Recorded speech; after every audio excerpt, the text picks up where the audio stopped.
Hey, this is Gina Grad. Hi, this is Teresa Strasser. Hi, everyone. This is Mike Errico. Hey there. This is Casey Cavalier. I'm Rocky Rose. And you are listening to The Jay Franze Show. Lucky you.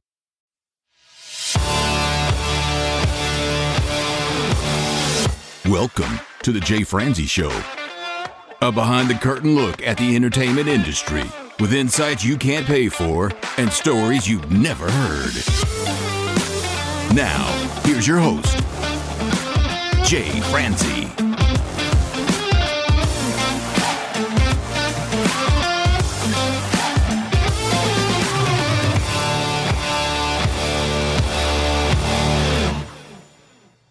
Well, hello and welcome to the show. I am Jay Franze, and if you are new here, this is where we take a deep dive into the entertainment industry to provide you with valuable insights and entertaining stories.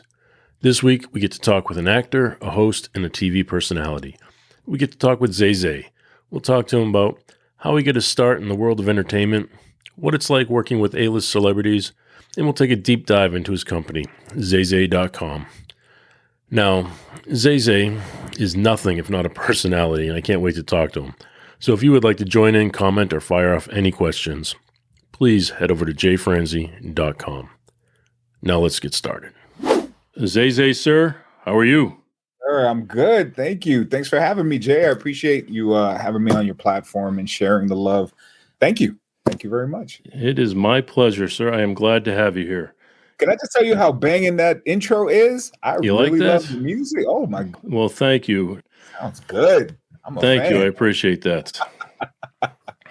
You're welcome. You're welcome. And I'm seeing the B. You're from Boston, right? I am from Boston, sir. Can you tell? I love it. I actually, funnily enough, I'm a New Yorker. Oh, all right. But I was Show's schooling. over. Hold on. I spent a lot of time because I went to school in Massachusetts and I graduated from Salem High School. Salem High. Yep. I grew up in Peabody. You grew up in Peabody. Look at that. Look at that. So I'm sure we whipped your butt in basketball many Hey. a game. Back to that again. So how did you end up in Salem from New York? My mom, she always told me that she didn't really want me to kind of grow up on the streets kind of like she did, right? Like not on the streets per se, like nobody was homeless in my family, but thank God, houseless. But, she wanted to try to make something better for me, right? So when I became of school age, she decided to go to Massachusetts for a while. And then so I would go to school there. And then like every other weekend, every holiday, all summers, it was back in New York. And then it was almost like just a back and forth kind of thing for my whole school career. And then I started college there until I realized that I didn't really want to go to regular college. So I went back to New York to start my college career, just learning really about music, which I understand we share a mad, passionate love for. I really want to be a rapper and a music producer, right? I'm a hip hop producer. So I ended up going to this school out there called the Center for the Media Arts. And it was in Chelsea. Eventually, it actually, before I was able to finish it up, it got closed. Unfortunately, it lost funding, state funding. So I ended up graduating from the Art Institute. I got my degree there. Yeah. Which I'm sure you're also familiar with. You've spoken there many times, trying to impart that amazing wisdom of yours. Yes, the wisdom, sir. Can I let you in on a little secret? What's that? My family's from New York, and my dad went to school in Boston, so that's how I was born and raised there. Hold on a second. Where's my? There you go. Yeah, my dad went to Northeastern, and then they stayed there, so that's where I was born and raised. And we got more in common than we thought. Yeah, I bought a house in New York for a little while, and then realized I was in New York. Oh, stop! So I was actually just in Boston this past week. I went back to visit for a little while. It was very nice. Okay. So do you like staying on the North Shore when you're out there, or do you go to Boston proper? Do you travel around a little bit all over Massachusetts? What do you do? Well, I stay in the North Shore. I stay with family when I'm out there. Okay. But I do go to Boston. I went into Boston and went to eat at a lot of nice places and tried to stuff myself with all the food that I can't get where I am. So, You know what I definitely like about one of the things that I miss about Boston and that area. Obviously, New York has its share of Chinese food, right? There's something else though about the Chinese food that you get when you're in Boston. For some reason, I can't find beef tips anywhere else. Like Boston is like the only place that you can find beef tips when you go eat Chinese food. Like you go to New York, you can't really find them. LA, they're like, what is that? Anywhere else. Miami, I lived in Miami for the longest time. They have no idea what that is. But you go to Boston, you can get some beef tips. it's funny. I say that all the time. The food in Boston is different than anywhere else. I didn't realize it till I moved, but Right. there's a roast beef place on every corner in Boston, so Yes. you can get a roast beef sandwich. And it's not the type of roast beef that you'd find at an Arby's, like cold cut type roast beef. And it's not the big, Thanksgiving Day slabs. This is just Right. good sandwiches. Right. And then pizza and then seafood. And we ate Right. it all this week. I feel Oh disgusting. my gosh. Revere Beach. We Did you went do to it? Revere Beach. Yeah. Kelly's Yeah. roast beef. Kelly's made my roast rounds. beef. I went to Bill and Bob's when I was in Peabody. I tried to go to Bill and Bob's on Route 1, but apparently they've changed their names to Glenn's, and I'm not trusting Glenn just yet. What is it called now? Glenn's? Glenn's roast beef. Oh boy.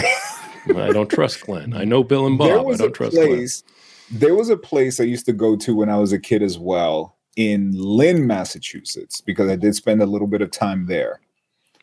It was a place called Angelino's. That place was amazing. And it was like the first place ever that I learned about, again, another Boston kind of thing, a cheeseburger sub. All right, where you could get like just a whole sub. That's the whole thing is a cheeseburger. When the bun is not enough. The whole thing is a cheeseburger. It's like, what? How do you make this? We got a steak bomb. I mean, this thing was on a roll, but it was like climbing out of the roll and falling down the sides. Absolutely insane. I mean, I can't help it. I mean, the food was amazing. And I drove up to Maine and we got lobster. You got to do it. It was good. It was a good food trip. I can't remember anything else because I was in a coma. Very good. All right, sir. Well, you have a very interesting background. You seem to do a little bit of everything. Yeah. So tell me how it started. How it started? How did it start? There's a lot of How stuff. does one person spork off into so many different ways? Oh my gosh. Happenstance.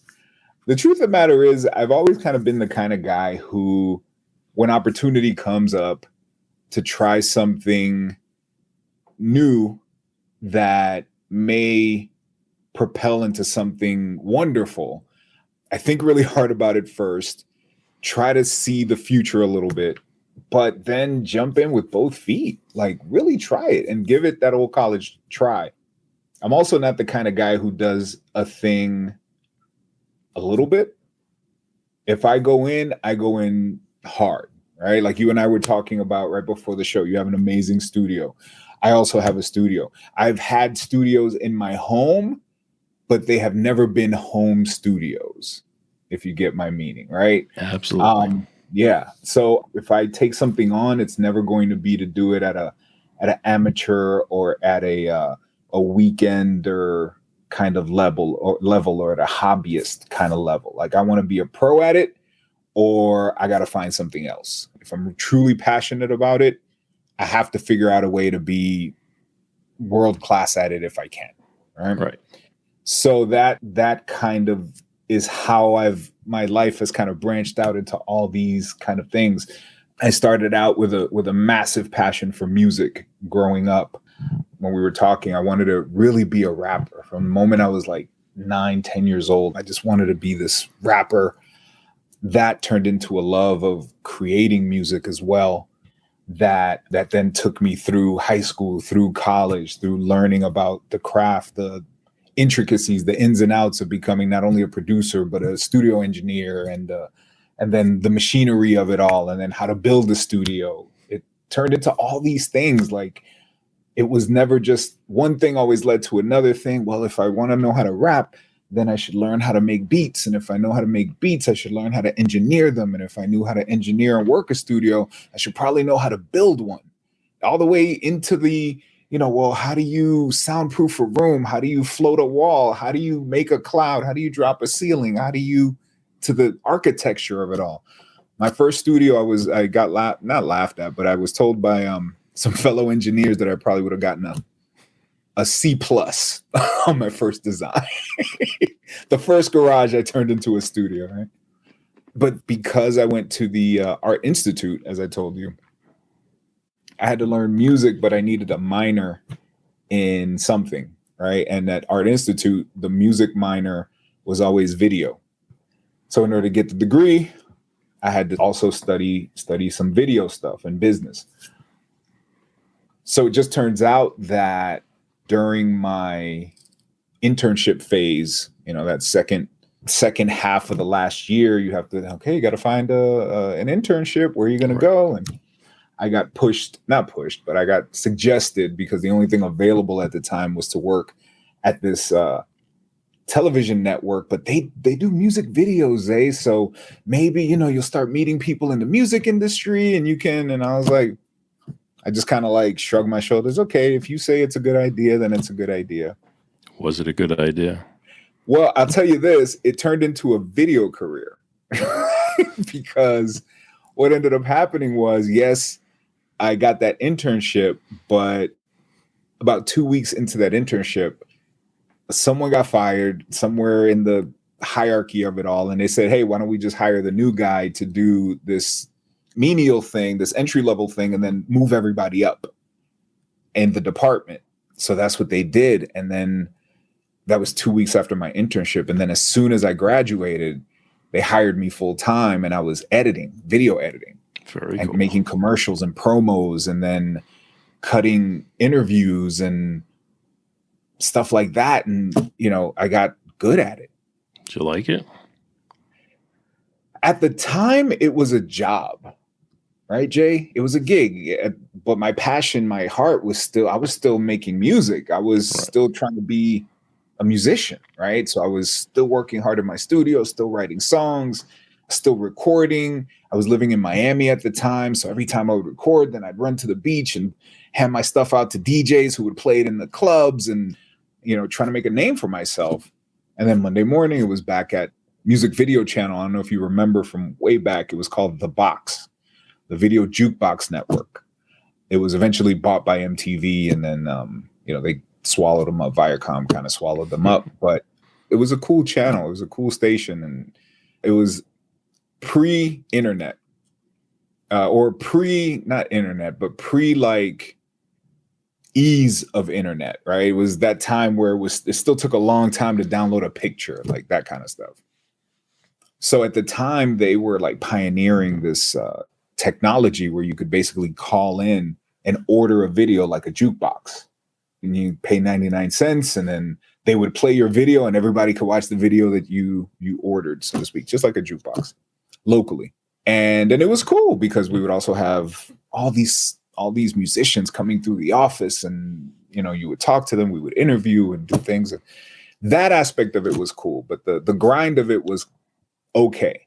But like I said, I got good at it and eventually became world class at it. And then I got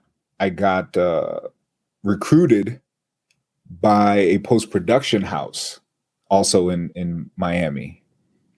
And then I started doing bigger stuff like Pepsi commercials, and like I really became like this editor guy, right? Like it started off smaller, but an assistant first, but in a much bigger arena, and then started doing a lot bigger projects eventually. And then that turned into this whole career, Discovery Channel and da-da-da. But in that time where I was an editor, there was a moment where somebody came out of one of the recording studios in the post-production facility, and they said, because the VO guy didn't show up. And so I remember a friend of mine who was a producer at J. Walter Thompson, I think it was, one of the ad agencies, was like, Zay Zay, come here.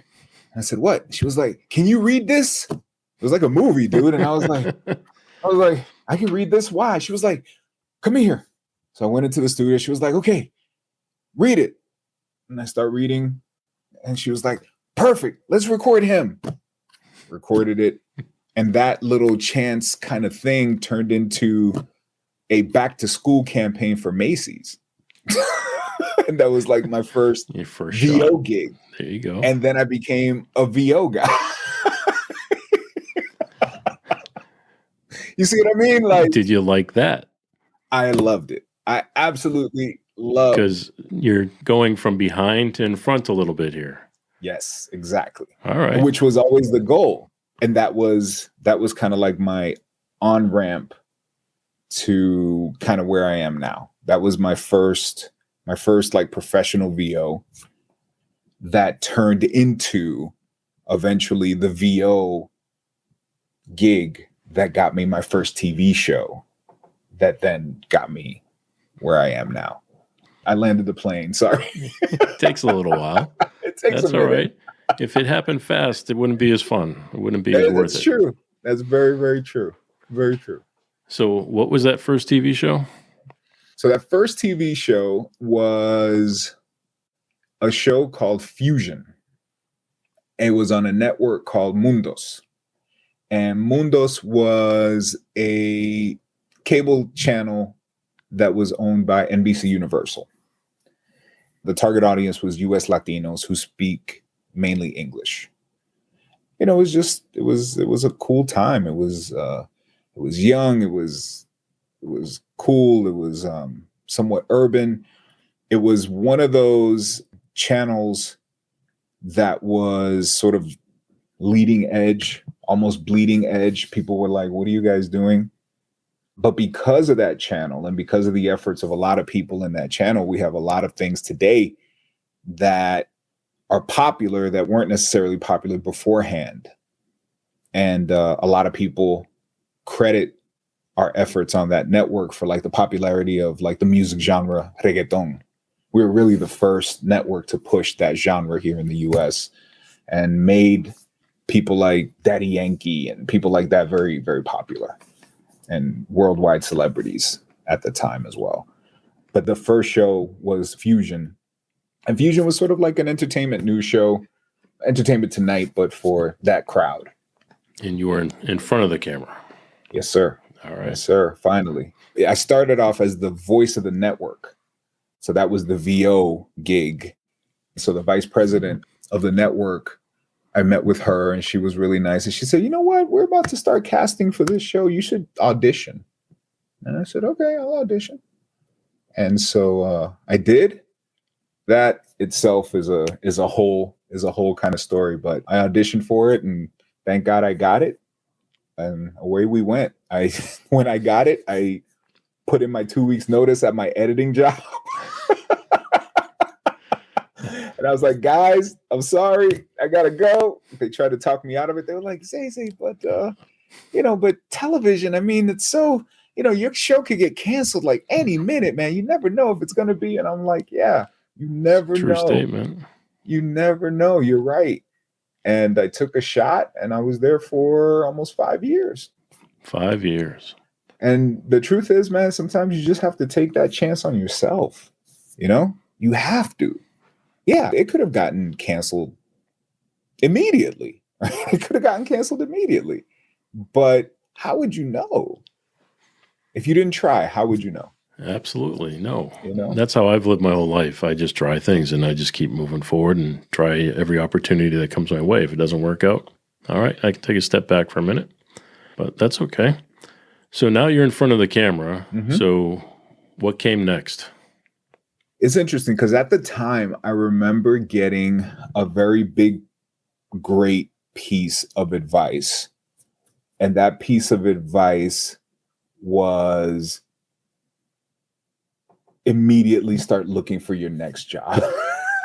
Like never Never get too comfortable. never get too comfortable, man. Especially, So but you true. know, you don't know, right? So, and you don't know what you don't know. So when you're inexperienced, I'm not just going to say young, but when you're inexperienced and you get your first show and you're like, man, you feel like you're on top of the world. You don't know what you don't know, but you hope that you have the wherewithal to listen to people and to learn from others' mistakes. Were you able to do that? In some aspects I did, and in some aspects I did not. Because when you start looking for those opportunities and then you don't need them, then you start to rest a little more. Right. Yeah, the first year it's the hustle and I'm on TV, but okay, what does this get you? And what does this get you? And you realize that it's not all immediate either.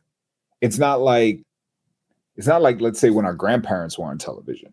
If one of our grandparents were ever on TV in those days, there were 3 channels and 100 million people watching each channel, let's say, or 90 million or 45 million or whatever it might be. Chances are somebody saw you last night. You'd be instantly famous the next morning. Nowadays, that just doesn't happen. You get on TV tonight, you're in a movie tonight. Tomorrow, people still have no idea who you are. It takes a long, long time in that grind to find any larger level, at least those larger levels that some people are looking for, of either fame or notoriety or even that kind of respect in any kind of entertainment field that you might be looking for. You still gotta work.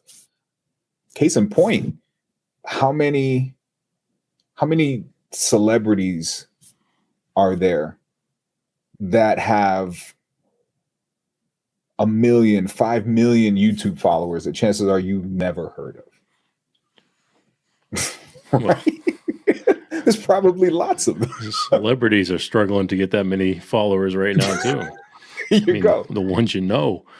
It's crazy, right? It's crazy to me. I mean, we're always told to always look for that next gig. Yeah. Say you're mixing a record. Well, that record's only going to be a week. So then you're on to the next one. So you need to always be looking for that next one while you're on that first one.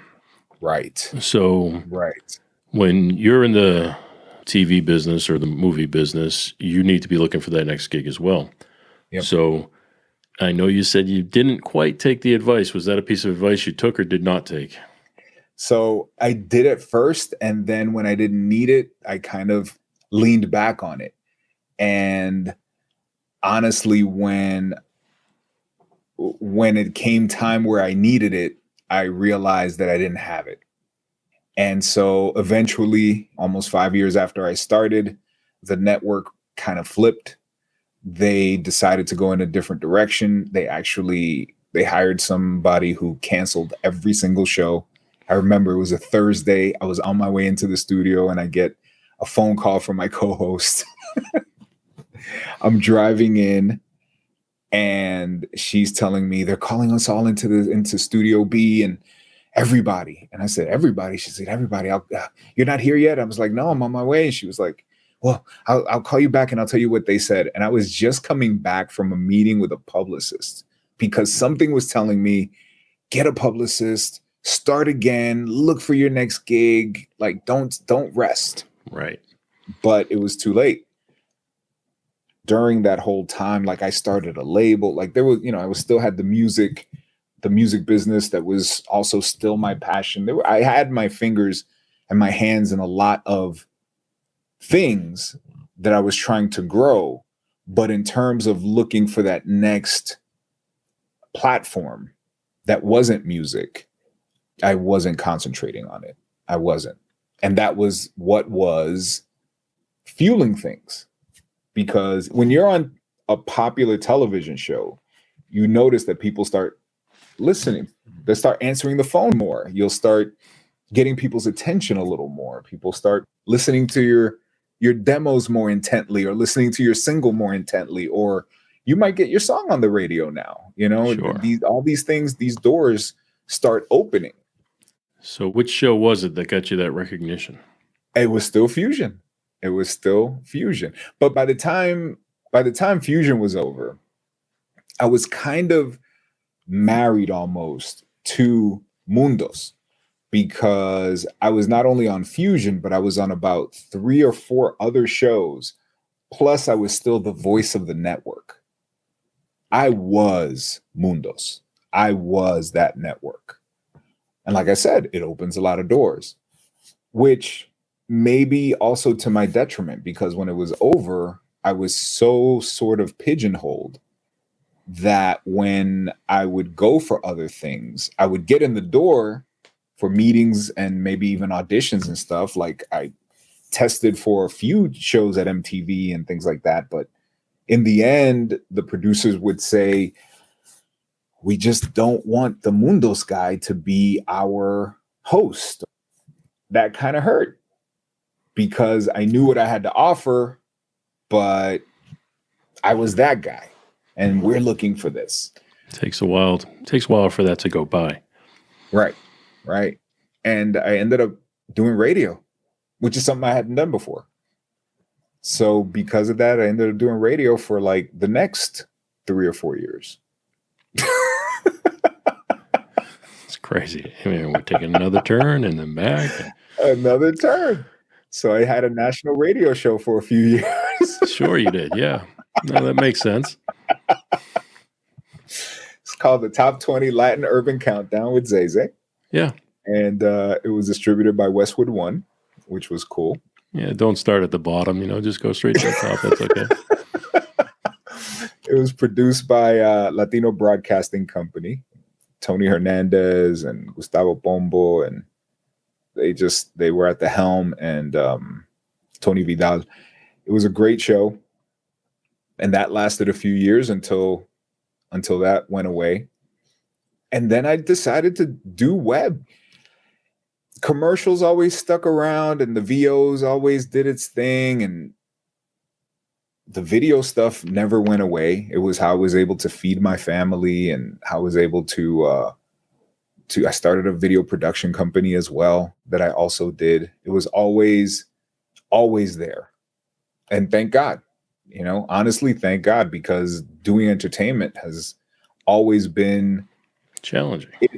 Challenging, yes. It can be steady, but it can also be perilous. Yeah, it's those projects that get you through the hard times. Yes, exactly. I know exactly what you mean. I mean, when I work in the business, I go through these projects, but it's the production companies that give me the work that's steady. It's the label work that's up and down, up and down, up and down. Yep. So no, I know exactly what you mean. Yep. So we did that. I ended up starting a video production company that I still have to this day. I still do a lot of work for corporate clients and stuff like that. And that's also a lot of fun. I direct. We actually won a bunch of awards last year, which was really cool for some clients.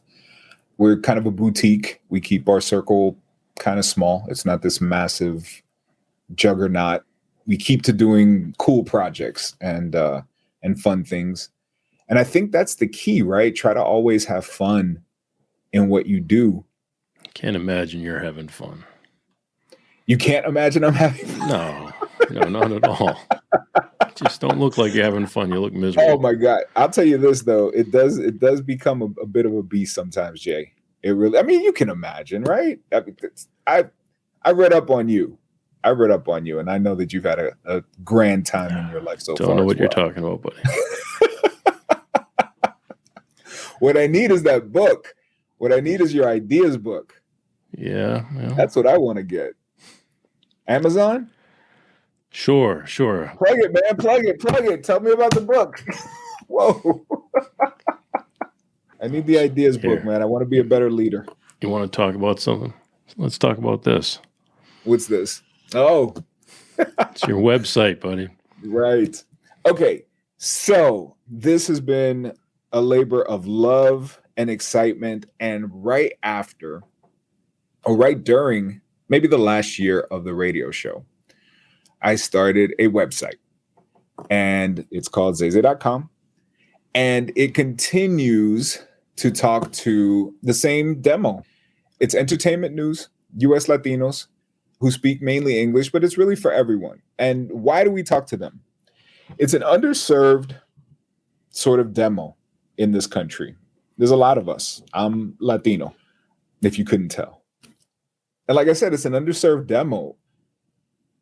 We're Latino, but I don't really watch Telemundo or Univision. I speak Spanish at home, but I get my entertainment from US sources.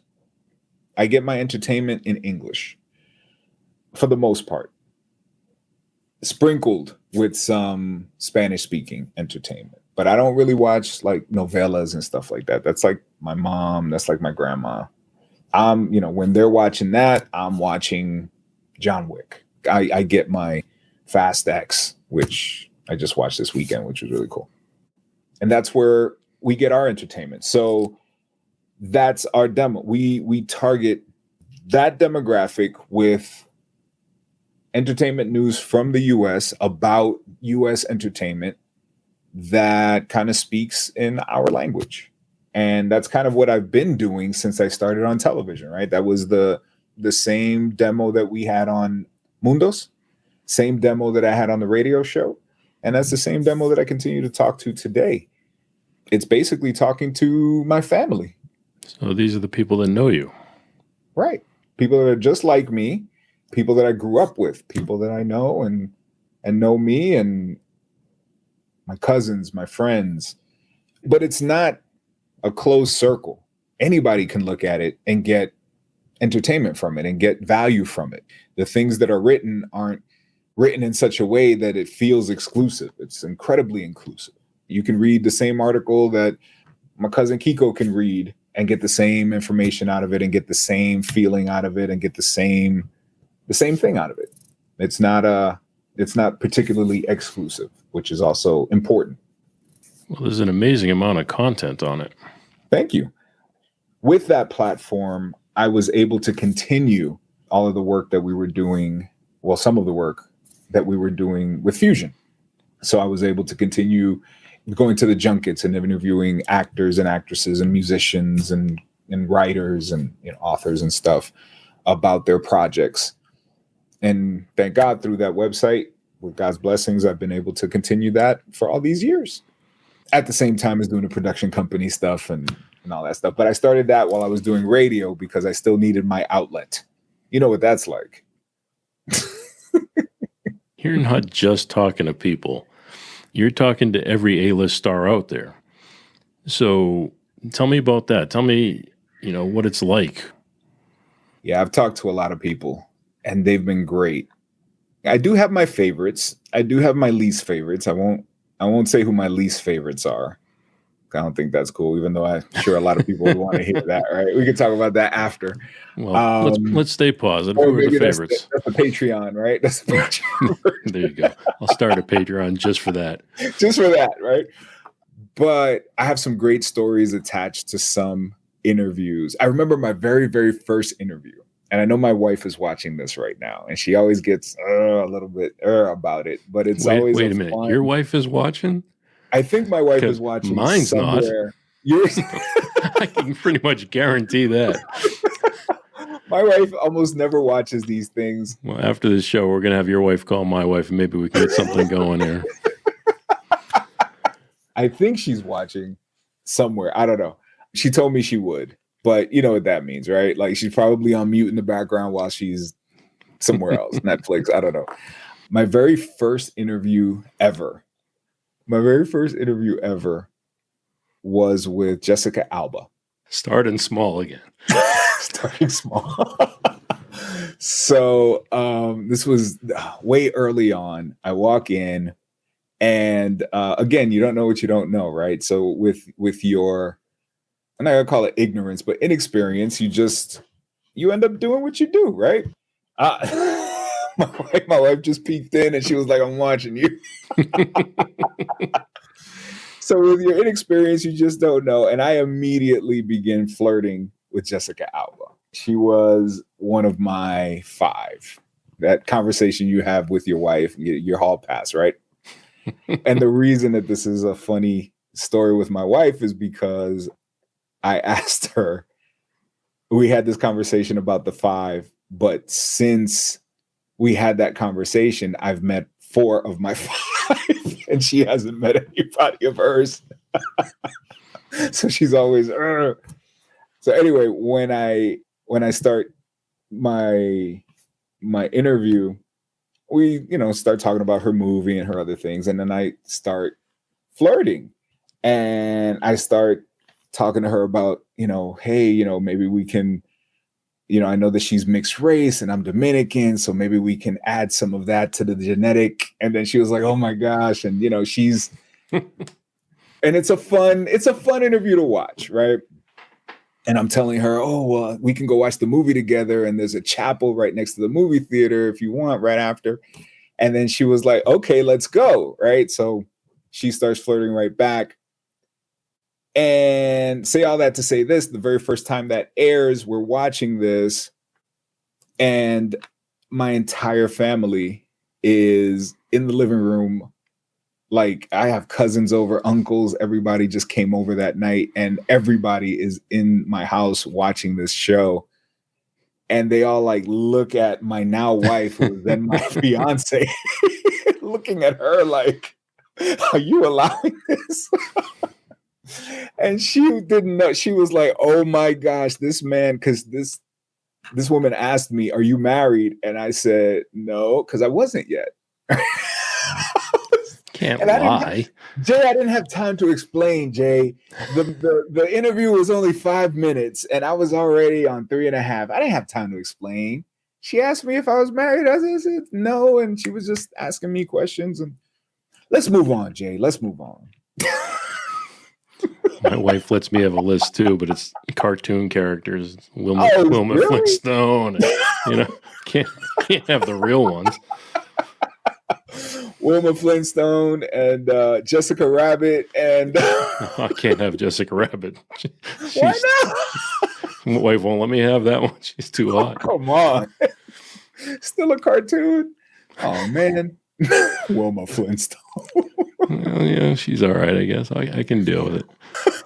It's disturbing. Disturbing. Yeah, well, it is a little bit. Oh my gosh, I'm falling out of my seat. But no, that was a fun one. What else was fun? Who do I love? Oh, Will Ferrell, obviously. Oh, yeah. Amazing guy, wonderful guy. I showed up to a red carpet, and Will Ferrell and I were wearing the exact same outfit. And like it was the exact same. We had the same suit on. We had the same undershirt, the same colors, the same pinstripes, everything. I saw the picture. He walks up and I'm like, huh? And I look at him and I say, like I couldn't think of anything for a moment. I was like, I didn't get the memo. And I was afraid we weren't going to be matchy. And he said, oh no. He looked me and I knew. Like, without missing a beat, this man was like, I knew. When we met yesterday, I knew you were a pinstripe kind of guy. And I said, okay. Just a wonderful guy, wonderful character. I had met, obviously, the second time I met him was on that carpet in as many days, but just a wonderful guy. Colin Farrell is also actually really amazing as well.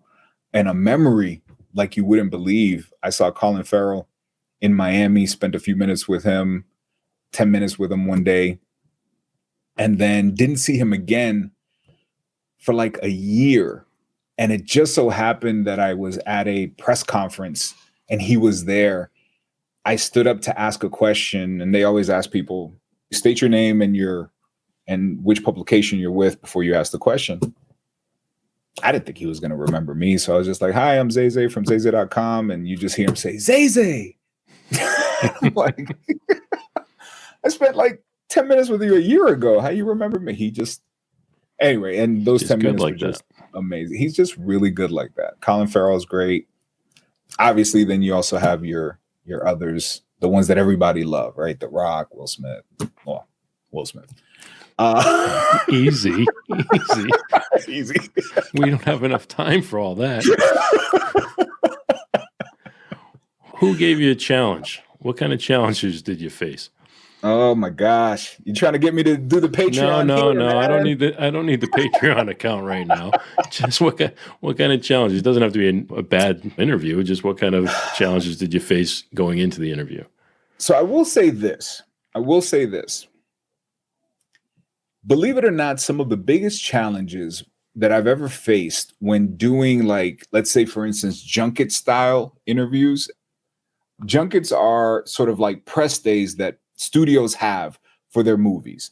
It's those interviews that you see. You might see a bunch of them on YouTube, or you might see a bunch of them on all the different news channels, where you'll see an actor sitting in the same room, and then it's always a different reporter that just keeps coming in. That's exactly how it happens. They rent some hotel room somewhere, and then that person sits there for 4 hours, and then it's just one reporter after another. And it is on the actor. It can be pretty rough sometimes, right? Pretty stressful. Yes.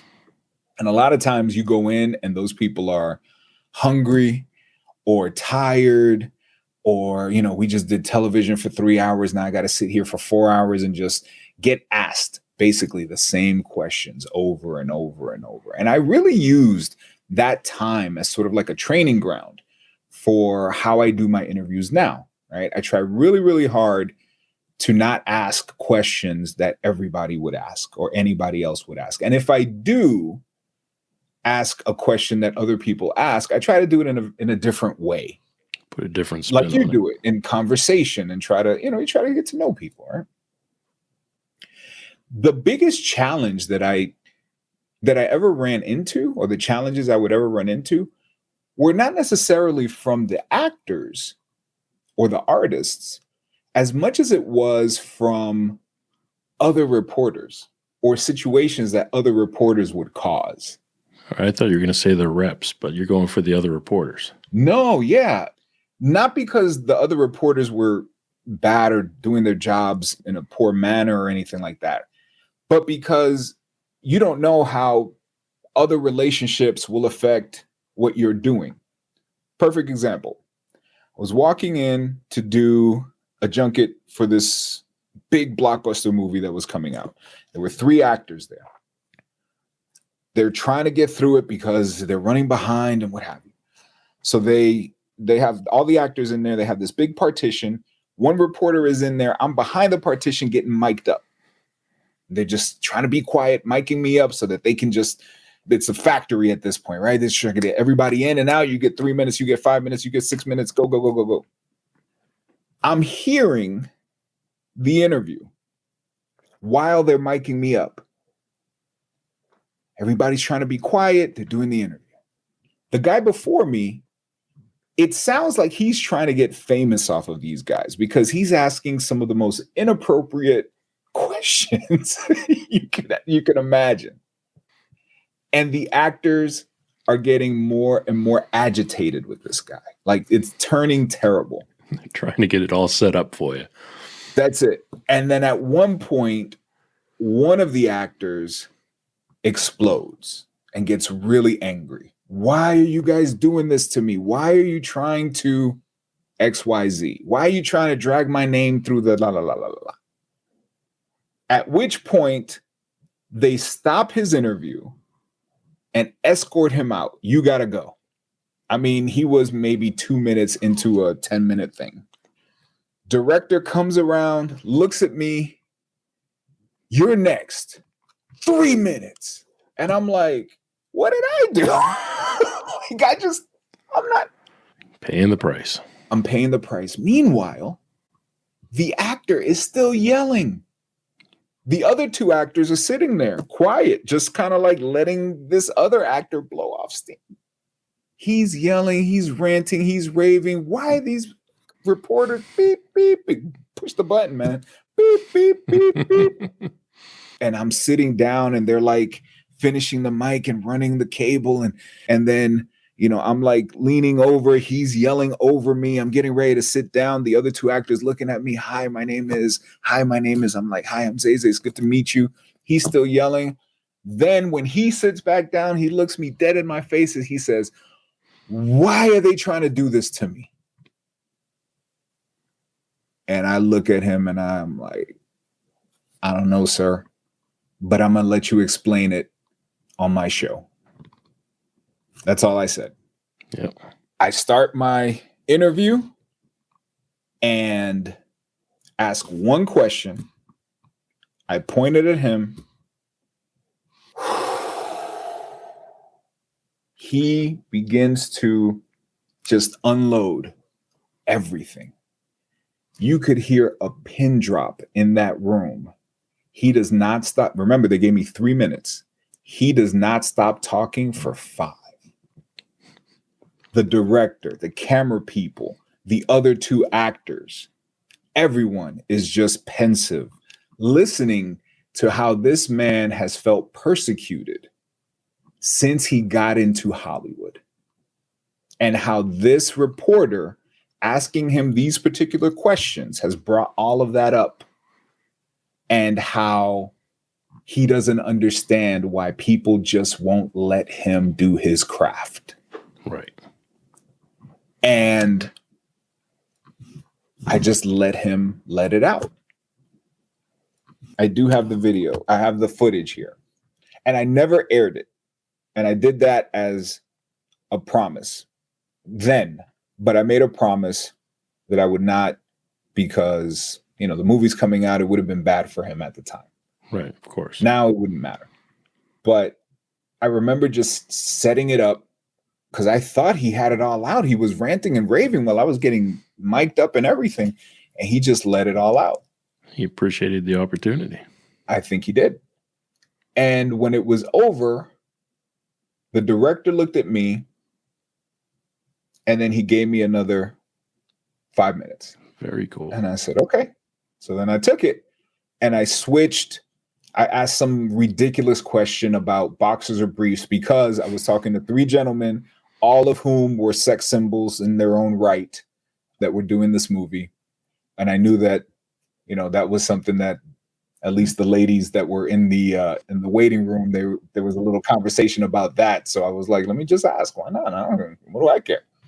So I asked something like that. One of them, it wasn't American. So he was like, tighty whities, what is that? And then so that turned into a whole thing. And we changed the air in the room. Right. Comedic spin to it. Then by the end of it, it was amazing. It was wonderful. Oh, man. And as I was leaving and the next reporter came in, one of the actors said, thank God for that guy. Now, how does that make you feel? It made me feel amazing because I didn't hear it. The reporter that was after me came out.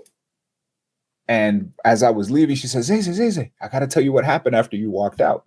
Because when I left, it was almost like I was going to get the riot act. The people from, I think it was Warner Brothers, the studio people that were there came to me. You got to tell me what happened. What happened? What happened in there? Who did say it? No. And I was like, lady, it was not me. You know, they were still mad at the last guy. They don't know what happened and why were you in there so long? And It made things better. That's what I did. Yeah, exactly.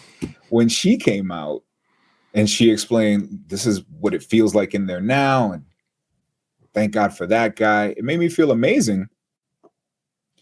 More than the amazing feeling is the lesson that came from that day.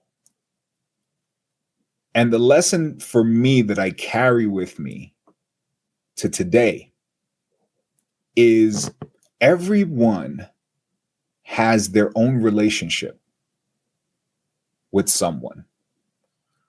But that is not necessarily your relationship. That's theirs. And I ran into that quite a bit in the junket world. The reporter would come out, oh, this guy's not laughing today. Oh, he didn't want to answer the questions. Oh, he's being a head or whatever, right? And then I would go in, I'd be me, I'd do my thing and have an amazing interview. Since that, and because I carry this lesson, those relationships belong to them. That's how they react to you. But that's not necessarily how they'll react to me. Right. So I'm going to go in. I'm going to be myself. Every room I walk into, I try to change the air, especially if you're dealing in junket world, right? In junket world, those guys are tired. Those guys are hungry. Those guys are If you try to follow the vibe off of somebody who's been sitting there for 3 hours and has been answering the same question, are you like your character in this movie? How are you like your character? What inspired you to take the role? Right. What did you like about the script? Guys, really? Like the same 5 questions every 5 minutes over and over and over. 4 hours. For 4 hours. Yeah, you might be a little. At that point, I'd spend 20 minutes telling you about my boxers. Right. Exactly. Just to not have to answer that question again. Just to not have to do that. So you have to go in there and bring your own vibe, bring your own game, bring your own kind of thing. And then when you do that, you realize that then now you have your own relationship with this person, and this person is now reacting to you, not to that last person, not to 3 people before that. And now you have your own relationship that you can then turn into something, blossom it, or maybe this one is terrible. He was great to everybody else, but I just don't like you. Well, it's a personality thing. Not everybody gets along with everybody. No. I mean, look, you're from New York, so I mean, we have to deal with that here and, grit our teeth and get through this. But yeah, I mean, I can understand that.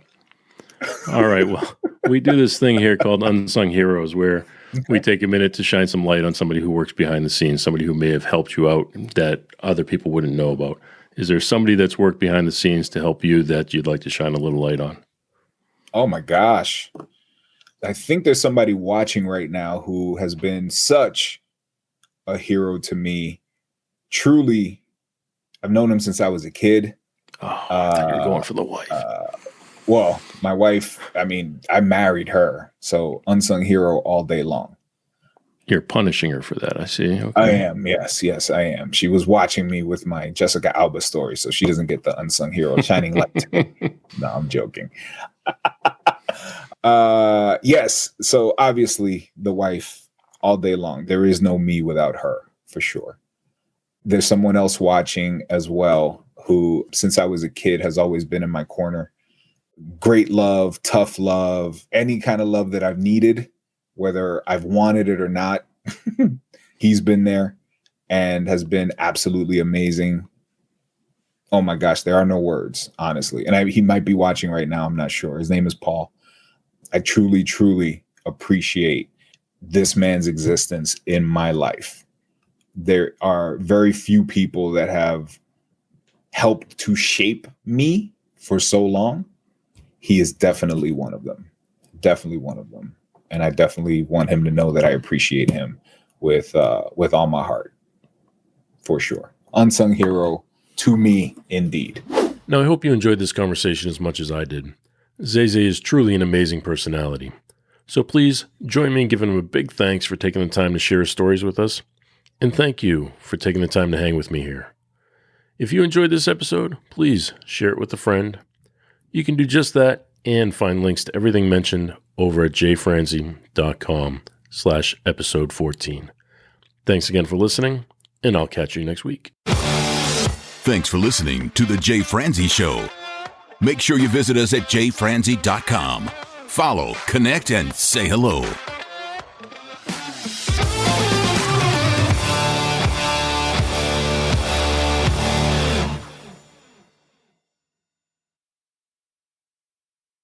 This episode has been brought to you by VR Knives, your source for 100% custom knives made by a true rock star. So, if you're in the market for a new piece of art, reach out to VR Knives. 407-421-5528. 407-421-5528.